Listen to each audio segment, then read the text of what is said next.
함께 말씀 보겠습니다. 마태복음 6장 9절 말씀입니다. 마태복음 6장 9절 말씀 우리 함께 읽겠습니다. 그러므로 너희는 이렇게 기도하라. 하늘에 계신 우리 아버지여 이름이 거룩히 여김을 받으시오며. 아멘. 예수님께서 가르치신 기도의 이제 첫 번째 강구에 대한 내용을 기록하고 있는 그런 말씀인데요. 관련하여서 하이델베르그 요리문답 122문답 함께 생각해 보도록 하겠습니다. 먼저 문답 같이 한번 읽어보면요. 질문: 첫째 강구는 무엇입니까? 답: 이름이 거룩히 여김을 받으시옵소서로. 이러한 강구입니다. 무엇보다도 먼저 우리로 하여금 주님을 바르게 알게 하여 주옵시며 주께서 행하시는 모든 일에서 주님을 거룩히 여기고 경배하고 찬송하게 하옵소서. 주께서 행하시는 일에는 주님의 전능과 지혜와 선하심과 의와 자비와 진리가 환히 빛나옵나이다. 또한 우리의 모든 삶을 지도하시고 우리의 생각과 말과 행동을 주장하셔서 주님의 이름이 우리 때문에 더럽혀지지 않고 오히려 영예롭게 되고 찬양을 받게 하옵소서. 예수께서 가르치신 기도 첫 대목이죠. 하나님의 이름을 거룩히 여김 받게 해달라라는 그 강구가 의미하는 바를 간략하게 요약하여서 소개하고 있는 그런 문답인데요. 오늘 이 첫 번째 강구에 대해서 함께 생각해 보도록 하겠습니다.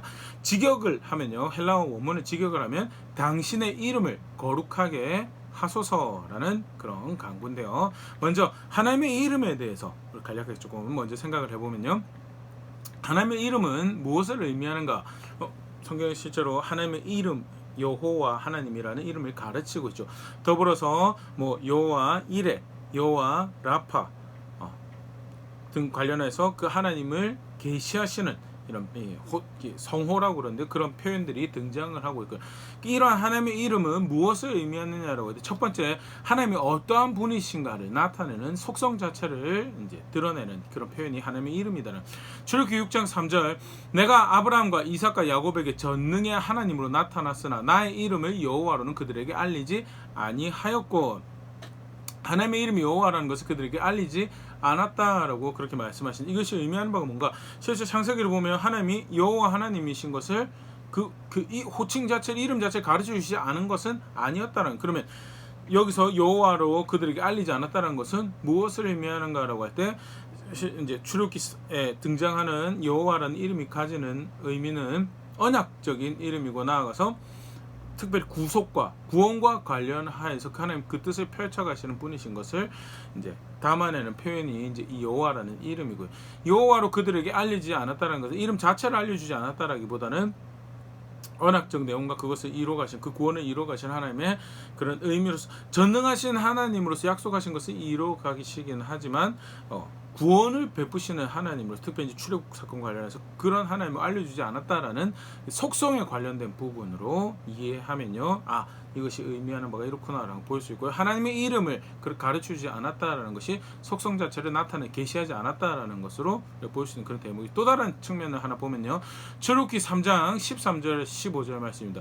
모세가 하나님께 아뢰되 내가 이스라엘 자손에게 가서 이르기를 너의 조상의 하나님이 나를 너에게 보내셨다 하면 그들이 내게 묻기를 그의 이름이 무엇이냐 하리니 내가 무엇이라고 그들에게 말하리까. 하나님이 무엇이냐고, 이름이 무엇이냐라고 물어볼 때 내가 뭐라고 이야기할까라고 이제 모세가 하나님께 여쭙는 그런 말씀이고, 14절 하나님 모세에게 이르시되 나는 스스로 있는 자라냐.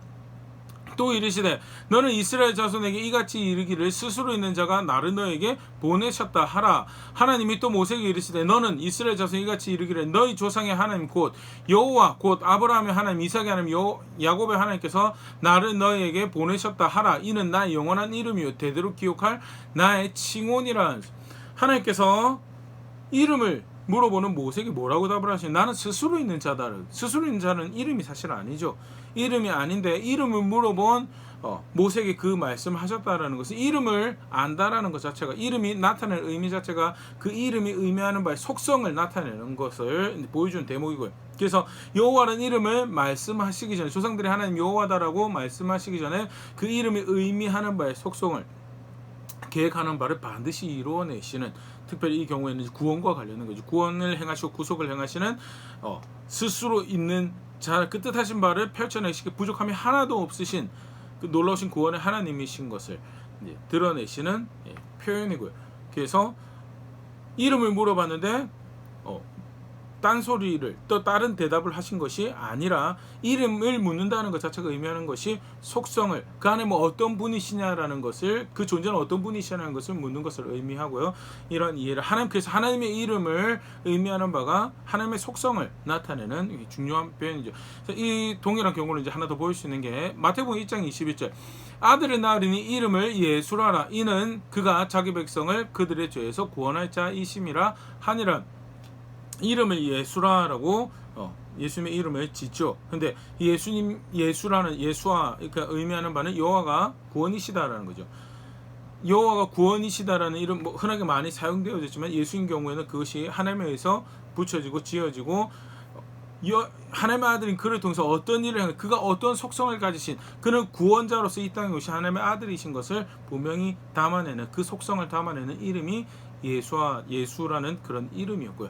하나님의 이름이 의미하는 바는 하나님이 어떠한 분이신가를 담아내는 거죠. 그런 측면에서 더 나아가서 하나님 이름이 의미하는 바가 뭐냐? 하나님 이름은 하나님 자신을 의미하는 것으로 성경에 사용되어집니다.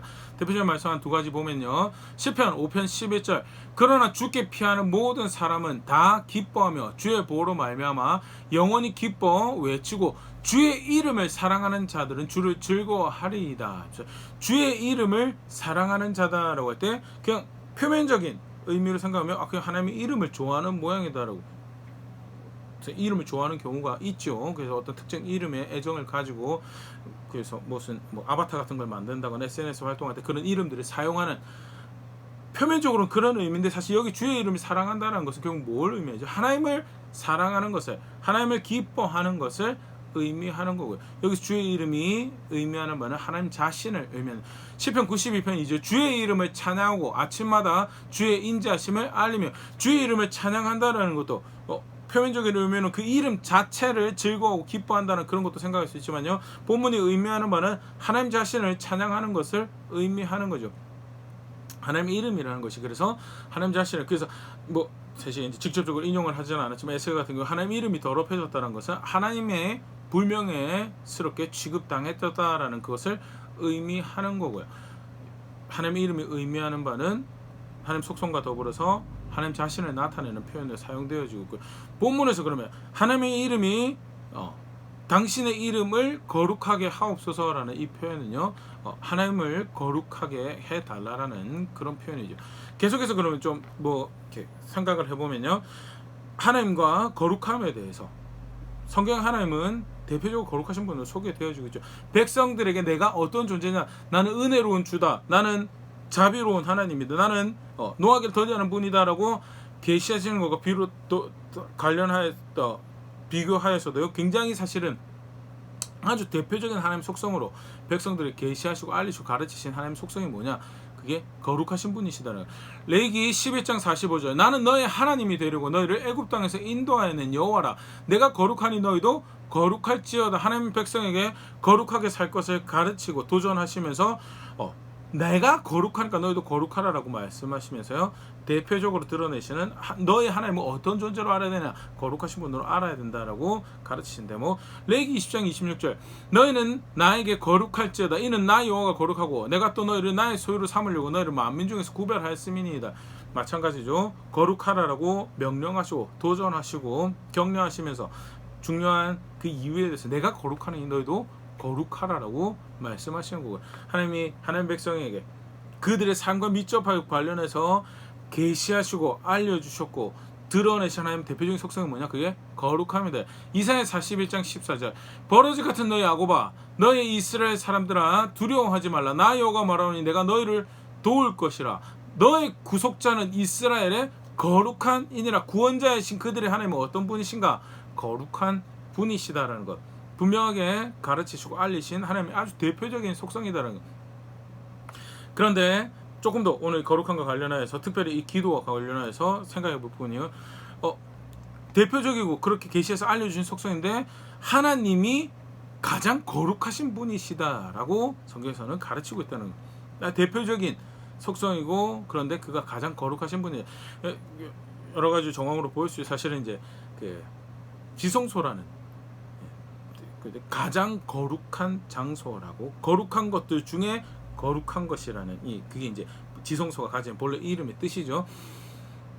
그러면 쉽게 말해서 거룩한 것들 중에 가장 거룩한 것에 거하시는 하나님은 가장 거룩한, 존재하는 모든 것 중 가장 거룩한 존재, 사실 거룩의 근원이시고, 거룩이 뭐냐라고 할 때 그것에 감히 정의할 수 있는 유일한 주인이, 그게 이제 성경에 어떤 식으로 또 묘사되어 있는가라고 할 때, 하나님의 예배하는 장면에서요, 대표적인 속성으로 거룩하신 분이십니다, 거룩하신 분이시다 언급이 되는데, 그게 3번이 반복되더라. 이사야의 환상 가운데 이사야 6장 3절 서로 불러 이르되 거룩하다 거룩하다 거룩하다 만군의 여호와여 그의 영광이 온 땅에 충만하도다 하더라. 거룩하다 거룩하다 거룩하다 라고 일컬어진, 사실 강조죠. 얼마나 거룩하냐, 거룩하고 거룩하고 거룩하신 분이, 똑같은 단어가 3번이나 반복되어 있어요. 그거는 극상 최상의 그걸 의미하는 바고요. 뭐 사실 이 본문을 그렇게 해석하는 부분도 있습니다. 성부 하나님, 성자 하나님, 성령 하나님. 근데 사실은 삼위일체를 뭐 이야기도 할 수 있겠죠. 근데 삼위일체를 가르치기 위해서 언급하시는 본문은 아니고, 하나님은 얼마나 높고 위대하시고 구별되시고 다르고 큰 엄청난, 만들어진 모든 것과 정반대 엄청나게 구별된 높고 위대하신 분이신가를 이야기하는, 거룩하다 거룩하다 거룩하다. 요한계시록 4장 8절 내 생물이 각각 6날개 가지고 그 안과 주위에는 눈들이 가득하더라. 그들이 밤낮 쉬지 않고 이르기를 거룩하다 거룩하다 거룩하다 주 하나님 곧 전능하시니여 전에도 계시고 이제도 계시고 장차 오실 이시라 하고. 사도 요한의 비전에서도 하나님께서 예수님께서 사도 요한에게 보여주신 비전에서도 천상의 예배 장면에서 천사들이 뭐라고 고백하고 있는가? 거룩하다 거룩하다 거룩하다. 성부 성자 성령도 될 수 있겠지만요, 아까 지성소 표현도 그렇죠. 거룩한 것 중에 가장 거룩한 곳, 거룩한, 그리고 거룩하고, 그리고 거룩한 분이 어떤 분이 성경의 여호와 하나님이시고요. 쉽게 말해서 더 거룩해질 게 없어요. 그는 최상의 최고의 거룩한 분이시고요. 특히 성경에서 가르치는 하나님의 거룩함이죠. 그러면 오늘 구체적으로 강구로 조금 더 들어갈 생각이면요, 그 하나님의 이름을 거룩하게 해달라고, 그러니까 하나님이 거룩히 여김 받도록 해달라고 하는 거죠. 하나님이 거룩한 존재로 여겨지도록 해달라는 거고요.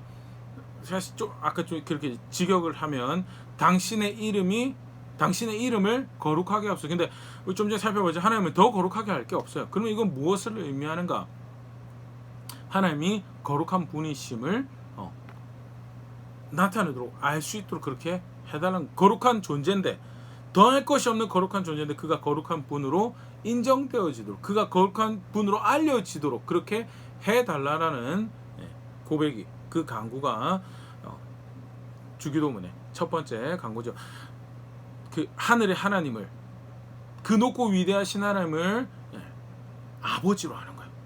창조하신 하나님 앞에서 그를 아버지로 아는 놀라운 은총과 특권 앞에서 당신의 이름이 거룩하게 여겨지기를 원합니다라는 것은 당신이 더할 나위 없이 위대하신 분이신 것을, 그게 알려지고 확인되어지고 인정되어지고 존중되어지기를 내가 원합니다. 어떻게 보면 굉장히 자연스럽게 위대하신, 감히 상상할 수도 없는, 감히 눈을 들어서 마주할 수 없고 얼굴 마주할 수 없는 그런 존재를 아버지로 알게 된 특권을 가진 그들이 그 하나님께 기도하면서 당신께서 얼마나 위대하신 분이, 거룩하신 분이신지 알려지게, 그것이 온 천하에 드러나게 해주십시오라는 기도가 사실은 이제 당신의 이름을 거룩하게 하옵소서라는 기도죠. 첫 번째, 그러면 오늘 이제 하이델베르그에도 얘기했지만 얼마나 거룩하신 분이신지 알 수 있도록 해달라는 것이 이 간구가 첫 번째 의미하는 바가 되겠죠. 거룩하신 분이시죠. 근데 그를 그렇게 알 수 있도록, 먼저는 지식적인 부분에서, 인정이라는 측면보다는 지식적인 측면에서 그를 그렇게 알 수 있도록 해달라는 것. 출애굽기 20장 22절 24절 여호와께서 모세에게 이르시되 너는 이스라엘 자손에게 이같이 이르라. 내가 하늘로부터 너에게 말한 것을 너희 스스로 보았으니 너희는 나를 비교해서 은으로나 금으로 너희를 위하여 신상을 만들지 말고 내가 토단을 쌓고 그 위에 너의 양과 소로 너의 번제와 화목제를 드리라. 내가 내 이름을 기념하게 하는 모든 곳에서 내게 임하여 복을 주리라. 하늘의 하나님이신데 감히 인간의 인지로 접근조차 할 수 없는 먼 위대한 인지도 할 수 없는 영적인 존재가 하나님이시죠. 네.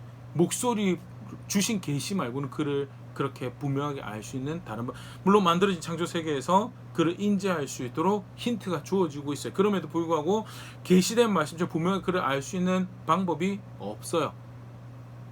그런 그를 계시하신 그대로 거룩한 존재로 알 수 있도록 알려주신 그만큼 분명하게 그를 거룩한 분으로 알 수 있도록 내가 그렇게 그를 거룩한 분으로 알고 우리가 그렇게 그 하나님을 거룩한 분으로 알고 우리가 살아가는 모든 세상 그 은총을 입어서 살아가는 그 안에 구원의 소망을 가지고 살아가는 유일한 구원이신 그를 그 거룩한 분으로 알 수 있도록 계시된 만큼 거룩한 분으로 알 수 있도록 해달라는 고백이 당신의 이름을 우리 중에서 그렇게 거룩한 분으로 알려주십시오라는 그게 이 첫 번째 이 간구가 의미하는 거죠. 너무나 당연한 거죠.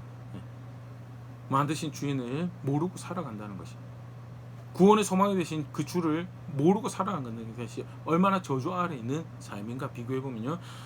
그를 아버지라고 부르면서 고백할 수밖에 없는 첫 마디는 그를 알게 해주세요. 그 거룩하신 하나님을 알게 해주세요라는 고백이고 그것이 첫 번째 당신 이름을 거룩하게 하옵소서라는 것이 의미하는 바. 두 번째는요. 지적으로 그를 그렇게 한다면요. 실제 삶에서 그를 거룩하신 분으로 알게 해달라는 거죠. 나의 삶에서 그를 거룩한 분으로 알게 쉽게 말해서 인정한 두 가지 측면을 생각해 볼 수 있는데요. 먼저는 그가 부정하다고 하는 것을 그의 거룩하신 비해서 부정한 모든 것을 더 미워할 수 있도록 해주세요. 두 번째는 그가 거룩하다라고 하는 것을 그 거룩하심에 비해서 거룩한 것으로 여겨지는 그 모든 것을 더 사랑할 수 있도록 해주세요. 그게 거룩하신 분을 거룩하신 분으로 인정하는 그가 거룩하신 분이시다로 그가 생명의 주인이고 그가 구원의 주인으로 거룩하신 분으로 존재하고 있는데 거룩하신 분으로 계신 건 계신 거고 지식도 가지고 있어요. 그럼에도 불구하고 삶에서 인정하지 않으면 아무런 의미가 없고요. 그래서 그 거룩한 분으로 알게 해달라는 그런 고백을 하는 거고요. 그게 얼마나 복된 자리인가 사실은 말씀을 다시 생각해 볼 수 있으면 좋을 것 같고요. 더불어서 그래서 거룩하게 당신 이름을 거룩하게 해달라는 것은 첫 번째 지적으로 그를 거룩한 존재로 계시하신 것처럼 그렇게 알 수 있도록 해달라는 거고요. 두 번째는 실제 삶에서 그를 거룩한 분으로 인정할 수 있도록 존중할 수 있도록 해달라는 그 두 가지로 그가 부정하다는 것을 더 갈수록 중하게 미워하고 그가 거룩하다라고 하는 것을 갈수록 더 사랑하는 그런 자리에 있는 거죠. 사실 이런 하나님을 아는 그 이름을 아는 모습을 제일 잘 볼 수 있는 장면이 호세아라 개인적으로 생각하는데요. 호세아 4장 1절 2절 이스라엘 자손들아 여호와의 말씀을 들으라. 여호와께서 이 땅 주민과 논쟁하시나니 이 땅에는 진실도 없고 인애도 없고 하나님 아는 지식도 없고 북이스라엘 보내는 호세아 선지자를 통해서 보내는 메시지요. 하나님 아는 건 너네 없다. 그럼 하나님 아는 것이 없는 상태가 뭐냐? 2절 오직 저주와 속임과 살인과 도둑질과 간음뿐이요 포악하여 피를 뒤이음이라. 지식으로 하나님 대해서 모르는 것이 절대 아닙니다. 지식으로는 하나님 알고 있어요. 호세아 선지자 통해서 말씀 주셨던 그 당시 정황에서도 보면 하나님 분명히 이스라엘 하나님 여호와를 알고 있어요. 그럼에도 불구하고 이스라엘 하나님을 아는 것이 없다라는 것이 무엇을 의미하는가? 그가 거룩한 분이시면 거룩하지 않은 것을 거룩한 하나님과 함께하는 백성으로 거룩한 하나님을 안다라고 할 때 거룩하지 않은 것을 미워하고 거절하고 버리는 삶을 살아야 되는데 저주와 속임과 살인과 도둑질 간음을 삶의 동네 마을의 가정에 받아들여서 살아가는 그래서 포악과 간음과 피가 뒤이은 배속에서 바톤을 주워갖고 삶을 이어가는 그것이 하나님이 부정하다라고 하는 것을 미워해야 된다는 것을 이어가는 그게 뭐예요? 하나님을 인정하지 않는 거죠. 거룩하신 분은 그를 인정하지 거룩하신 하나님 내 하나님이라고 하는데 그를 인정하지 않는 모습이고 더 사랑해야 될 거룩한 것을 삶에서 지워버린 버려버린 그런 모습입니다. 6절 내 백성이 지식이 없으므로 망한다. 네가 지식을 버렸으니 나도 너를 버려 내 제사장이 되지 못하게 할 것이요 네가 너의 하나님 율법을 잊었으니 나도 너의 자녀를 잊어버리라. 거룩하신 하나님을 잊어버린 모습이 구체적으로 다시 한 번 더 확인이 되어지고 그것은 지식이 없는 게 아니고요. 경험이 없는 것이 아니고 여기서 하나님을 알지 못한다라는 것은 삶에서 거룩한 분을 인정하지 않는 것을 의미하는 거고, 오늘 본문에서 당신의 이름을 거룩하게 해달라는 것이 의미하는 바에 대해서, 거룩한 존재로 알게 하옵소서라는 말이 의미하는 바에 대해서 분명 우리가 참고할 수 있는 부분이죠.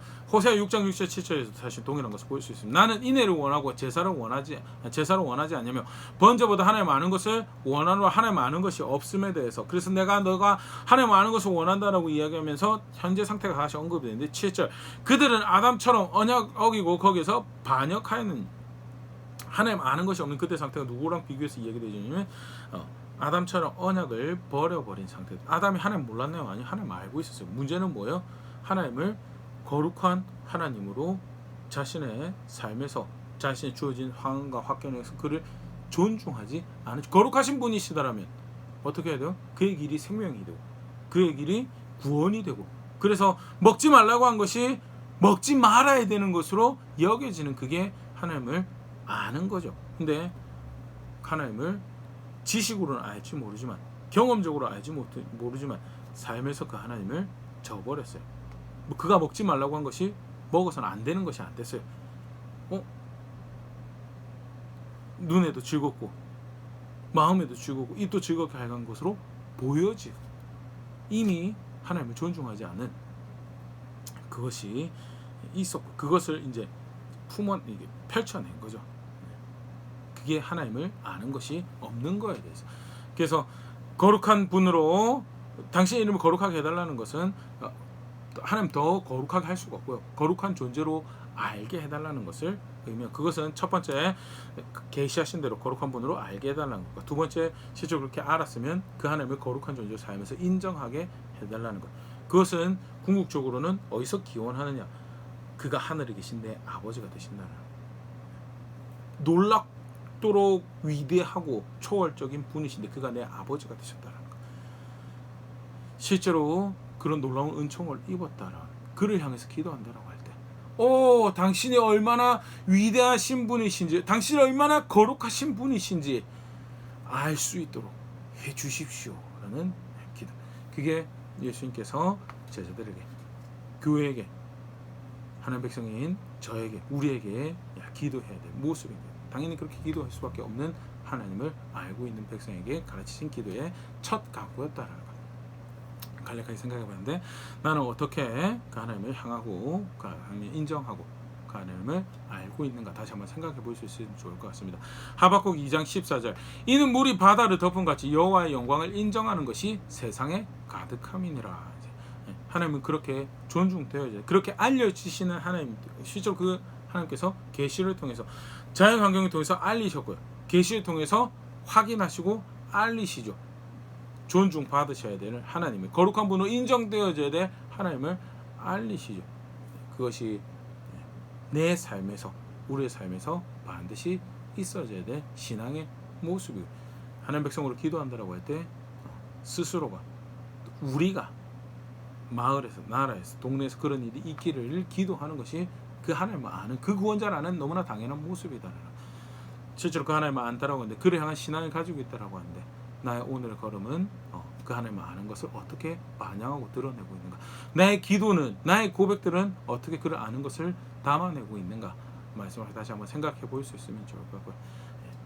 놀라운 생명의 신비의 주인을 알게 된 백성처럼 걸음걸음 그 앞에서 살아내며 마땅히 그가 받으셔야 될 고백들을 선택해서 만들어가는 그런 자리에 있는 우리가 될 수 있으면 좋을 것 같습니다.